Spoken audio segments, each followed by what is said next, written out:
In modern commercial aviation, a typical narrow-body jet carries between 150 and 190 passengers.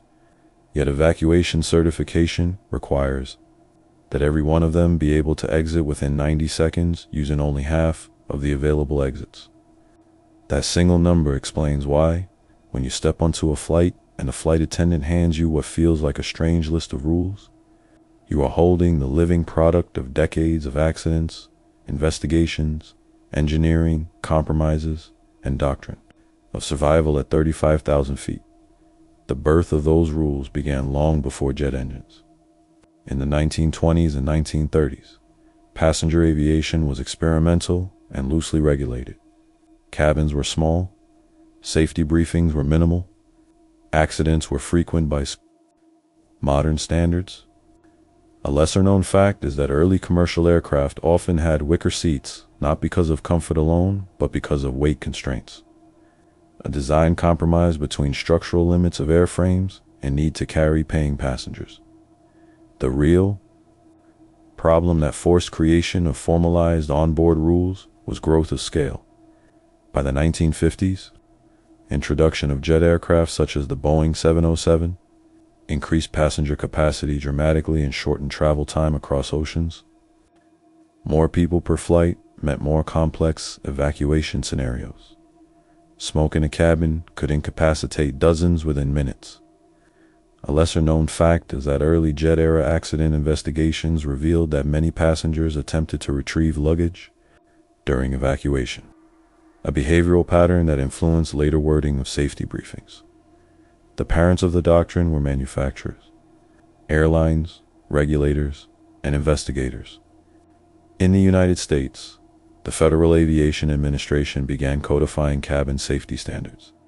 Internationally, the International Civil Aviation Organization provided frameworks for global harmonization. Accident reports from bodies such as the National Transportation Safety Board became textbooks of hard lessons. A lesser-known fact is that many modern cabin safety requirements trace directly to specific accident reports that recommended concrete design or procedural changes. Early decisions shaped tone of those rules. Seatbelts became mandatory for taxi, takeoff, and landing after turbulence and crash. Data showed survivability improved when occupants were restrained. The brace position was standardized to reduce flailing injuries during impact. Oxygen masks, deployed automatically above certain cabin altitudes, typically around 14,000 feet. A lesser-known fact is that the drop-down oxygen system provides roughly 12 to 20 minutes of oxygen supply, a duration calculated from descent profiles rather than from endurance at cruise altitude. Childhood of the onboard rulebook was uneven and at times reactive. Before 1960s, smoking was permitted on most flights. Ashtrays were built into armrests. Cabin fires from careless disposal were not rare. Gradual prohibition of smoking on board was implemented over decades. A lesser-known fact is that even today, lavatory doors on commercial aircraft are required to have ashtrays installed, not to permit smoking, but as countermeasure to prevent smoldering waste if a passenger ignores prohibition. Training realities for cabin crew evolved rapidly.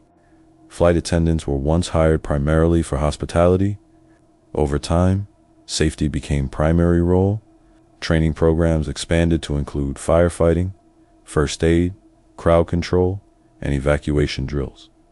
In many jurisdictions, initial training can exceed 6 weeks and includes practical drills and mock cabins. A lesser-known fact is that cabin crew must demonstrate ability to operate emergency exits in darkness and under simulated smoke conditions during certification. Small changes often mattered more than large structural shifts. Placement of illuminated floor path lighting improved evacuation visibility in smoke-filled cabins. Standardization of safety card placement in seat backs ensured consistent passenger access. Language of briefings became more direct and standardized. A lesser-known fact is that research into human factors showed that concise, repetitive phrasing increases retention of emergency instructions compared to elaborate explanations. growth phase arrived with mass air travel. By the early 21st century, global passenger numbers exceeded 4 billion annually in peak years before pandemic disruptions. Standardization became essential. Safety briefings were scripted. Demonstrations included seatbelt fastening, oxygen mask use, life vest inflation. Regulations required that passengers be informed before each flight, even frequent flyers. A lesser-known fact is that some studies have shown that passenger attention to safety briefings declined significantly among frequent travelers, prompting airlines to experiment with varied presentation formats. Manufacturing scale influenced cabin layout. High-density seating configurations required careful analysis of aisle width and exit spacing. Certification rules specify maximum number of passengers per exit type. For example, a Type A exit can be credited for a certain number of occupants, based on width and slide capacity. A lesser-known fact is that evacuation tests for new aircraft models are conducted with a representative mix of ages and genders to simulate realistic passenger demographics. Logistics extended beyond aircraft. Maintenance of emergency slides required regular inspection. Slides must inflate within seconds when deployed. Compressed gas cylinders powering them are subject to pressure checks. A lesser-known fact is that exposure to extreme temperature variations during aircraft operation can affect pressure readings in slide inflation systems, requiring calibrated compensation during maintenance checks. Peak of the doctrine often becomes visible in crisis. Consider rapid decompression at cruising altitude. Cabin altitude rises sharply. Oxygen masks deploy. Pilots initiate emergency descent, often at rates exceeding 6,000 feet per minute. Passengers must don masks within seconds to avoid hypoxia. A lesser-known fact is that time of useful consciousness at 35,000 feet can be as short as 30 to 60 seconds without supplemental oxygen. Another defining scenario involves runway overrun or post-crash fire. During accidents such as the 1985 Manchester Airport fire, smoke inhalation proved fatal to many who survived initial impact. Investigations emphasized need for rapid evacuation and clear commands. Cabin crew shouting of commands, such as "leave everything," became part of doctrine. A lesser-known fact is that toxic smoke from burning interior materials was identified as major contributor to fatalities in several historical accidents, leading to stricter flammability standards for cabin materials. Why did these strange rules work at peak? Because they addressed human limitations. In panic, people default to habit. Repetition of briefing creates minimal familiarity. Lighting strips at floor level guide when vision is obscured above. Assigned seating allows accountability. A lesser-known fact is that research into crowd dynamics shows that clear, authoritative voice commands can significantly improve evacuation flow compared to unstructured shouting. The cost of this doctrine is measured in constant vigilance. Cabin crew endure irregular schedules, circadian disruption, and pressure of responsibility for hundreds of lives. Fatigue management programs have become formalized within airlines. Regulations limit flight duty periods, often to specific hour ranges depending on time of day and number of sectors flown. A lesser-known fact is that studies of fatigue in aviation have linked sleep restriction to slowed reaction time comparable to moderate alcohol impairment, influencing regulatory reform. Passengers also bear cost. Restrictions on carry-on baggage size and weight are enforced partly to prevent obstruction of aisles and overhead bins during turbulence. Security rules added after hijackings and attacks changed cabin environment permanently. Following the attacks of September 11, 2001, reinforced cockpit doors became mandatory in many jurisdictions. A lesser-known fact is that cockpit doors installed after 2001 are designed to resist small arms fire and forced entry for specified durations under certification tests. Psychological effects accompany safety, theater. Visible security measures reassure some and unsettle others. Instructions to fasten seat belts, even when sin is off, reflect turbulence, unpredictability. Clear air turbulence can occur without visible clouds. A lesser-known fact is that modern aircraft weather radar cannot detect clear air turbulence because it relies on precipitation particles to reflect signals. Injury patterns on commercial flights show that turbulence remains leading cause of in-flight injury to passengers and crew. Sudden vertical acceleration can throw unrestrained occupants against ceiling. Seatbelt rule, simple as it appears, addresses that risk. A lesser-known fact is that even moderate turbulence can generate vertical accelerations of plus or minus 1 gram, effectively doubling or negating apparent body weight momentarily. Old age of the doctrine does not mean disappearance, but refinement. Digital screens now replace paper safety cards in some aircraft, though regulations still require accessible instructions. Safety videos incorporate humor or storytelling to maintain attention, yet core content remains unchanged. Fasten seatbelt, locate exits, secure oxygen mask first. A lesser-known fact is that regulators review and approve safety video content to ensure required elements are clearly communicated, regardless of creative format. New technologies introduce new rules. Lithium-ion batteries in personal devices pose fire risk. Incidents of battery overheating have led to restrictions on transport of spare batteries and checked baggage. Cabin crew receive training in use of fire containment bags for devices. A lesser-known fact is that lithium battery fires can produce self-sustaining reactions due to thermal runaway, which is why water alone may not fully extinguish them without cooling period. Replacement pressures arise from automation. Some envision future aircraft with reduced crew or even single-pilot operations. Safety doctrine would require reevaluation in such scenarios. For now, regulations in most countries mandate minimum number of cabin crew based on seating capacity, often 1 per 50 passengers. A lesser-known fact is that this ratio is designed primarily around evacuation capability rather than service needs. Legacy of that strange list of rules extends beyond aviation. Principles of standardized briefing and redundant safety systems influence maritime and rail transport. Military aviation incorporates similar oxygen and egress training. Ejection. Seat drills rely on repetitive instruction before emergency occurs. A lesser-known fact is that in high-performance military aircraft, time of useful consciousness at extreme altitude can be even shorter than in commercial flight, reinforcing culture of immediate mass use. Air travel remains statistically one of safest modes of transportation. Fatal accident rates per million departures have declined significantly over decades due to layered safety systems. Estimates vary by region and year, but long-term trends show steady improvement.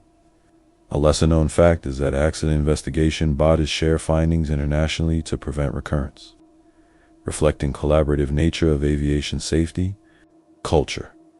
So when a flight attendant hands over what feels like a strange list of rules, it is not superstition. It is condensed memory of fires, decompressions, overruns, and survivals. It is development of doctrine written in margins of reports and refined in simulators. The life of those rules continues with every boarding call, and the quiet moral line at the end is simple. At 35,000 feet, survival depends less on courage and more on discipline of instructions practiced long before anyone needs them. In 2023 alone, commercial aviation worldwide recorded tens of millions of departures, yet the global fatal accident rate for large commercial jets remained well below 1 per million flights. That ratio did not emerge by luck. It is the matured phase of the same strange list of rules handed over at boarding, a doctrine shaped by decades of iteration, subtraction, reinforcement, and at times uncomfortable change. As aviation entered the late 20th century, the complexity of aircraft systems increased. Wide-body jets, such as the Boeing 747, carried more than 400 passengers in some configurations. Upper decks, Multiple galleys and complex evacuation pathways required re-evaluation of cabin procedures. Certification authorities required full-scale evacuation demonstrations with cabin crew and volunteer passengers in timed drills. A lesser-known fact is that during certification tests, half of the emergency exits are randomly blocked to simulate worst-case scenarios, a design compromise to ensure redundancy under partial failure. The growth of rulebooks paralleled the growth of fleet size. Airlines operating hundreds of aircraft required standardized cabin manuals running into hundreds of pages. Every item had procedural language, from handling of unruly passengers to stowage of mobility aids. Consistency reduced ambiguity. A lesser-known fact is that translation of safety procedures into multiple languages sometimes revealed subtle differences in meaning, leading to careful harmonization of terminology across fleets. Hijackings in the 1960s and 1970s forced another shift. Incidents diverted aircraft to unexpected destinations with alarming frequency. Governments responded with airport screening, metal detectors, and baggage inspection. Onboard rules expanded to include compliance with crew instructions under security threat. A lesser-known fact is that early hijacking response doctrine sometimes emphasized negotiation and compliance to preserve life, reflecting command doctrine's shift from confrontation to containment. Cabin design adapted to evolving threat environment. Reinforced cockpit doors became standard after 2001 in countries including the United States and members of the European Union. Access procedures were tightened. Communication protocols between cockpit and cabin were formalized. A lesser-known fact is that reinforced doors must meet specific intrusion resistance standards under impact testing, reflecting engineering countermeasure against forced entry. Training realities grew more demanding. Crew resource management, originally developed for pilots, expanded to cabin crew. Communication, leadership, and situational awareness were emphasized. Simulators reproduced smoke-filled cabins and chaotic evacuations. Recurrent training, often annually, became mandatory. A lesser-known fact is that some airlines conduct surprise audits of crew knowledge during line checks, verifying retention of emergency procedures beyond formal classroom sessions. Small refinements kept shaping the doctrine. Standard phraseology during evacuation evolved to short commands such as jump and slide. Research showed that concise, imperative language improved passenger response time. Positioning of crew at exits during boarding for discreet monitoring of able-bodied passengers who could assist in emergencies became part of preparation. A lesser-known fact is that crew are trained to identify passengers seated near over-wing exits who may be unsuitable due to mobility or language barriers, ensuring compliance with certification assumptions. Weather and terrain continue to shape rules.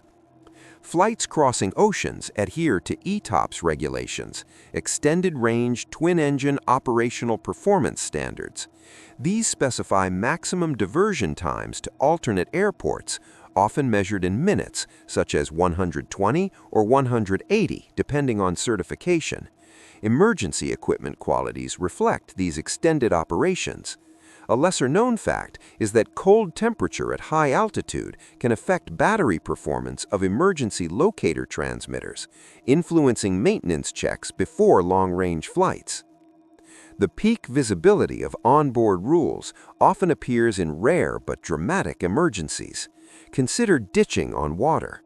Life vests stored beneath seats must not be inflated inside cabin to prevent obstruction. Slide rafts double as flotation devices. Crew commands coordinate evacuation away from aircraft.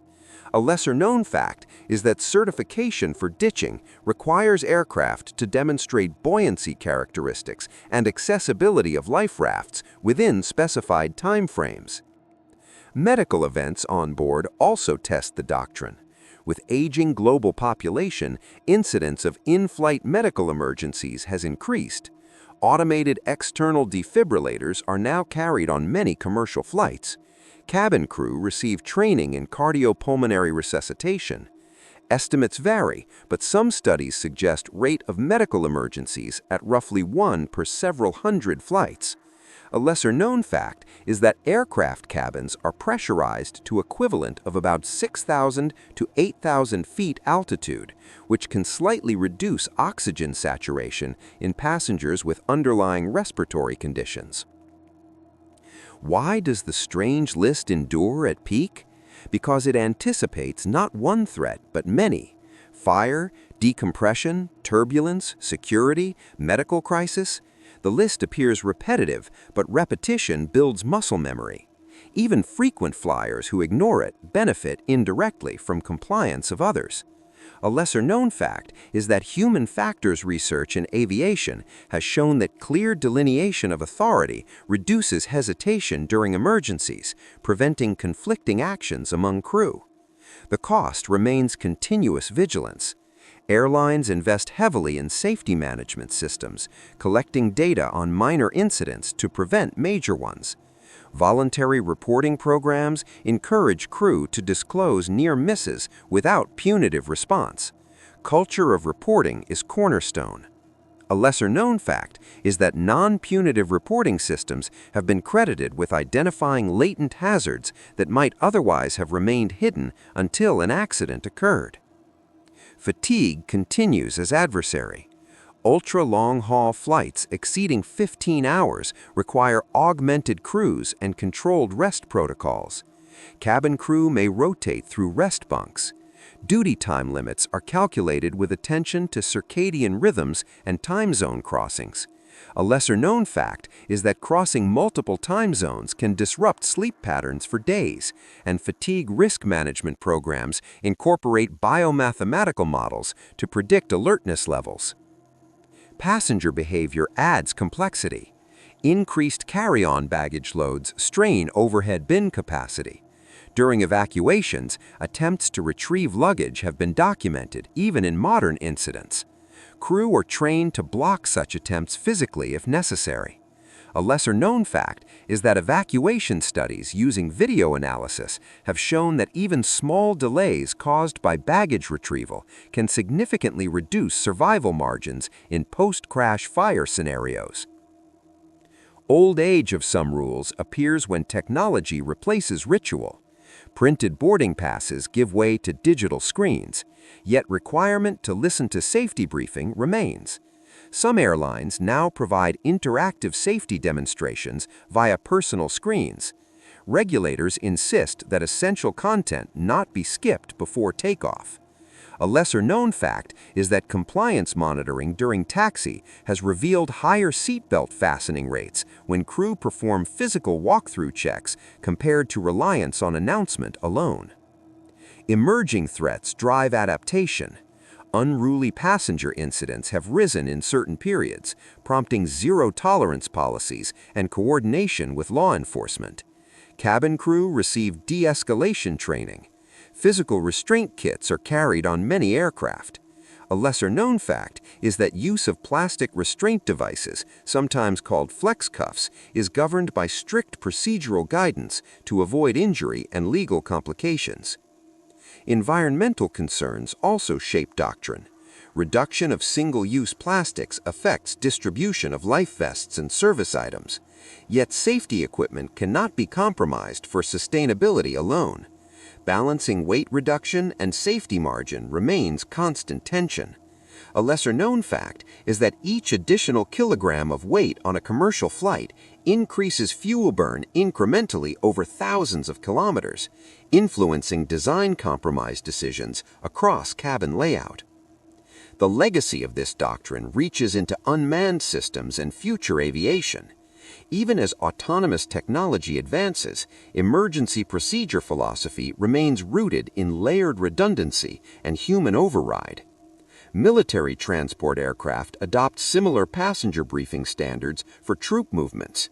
Naval aviation integrates life vest and raft training based on commercial lessons. A lesser-known fact is that joint civil-military working groups periodically exchange safety data under international agreements to harmonize standards. The life story of that strange list is not dramatic in daily experience.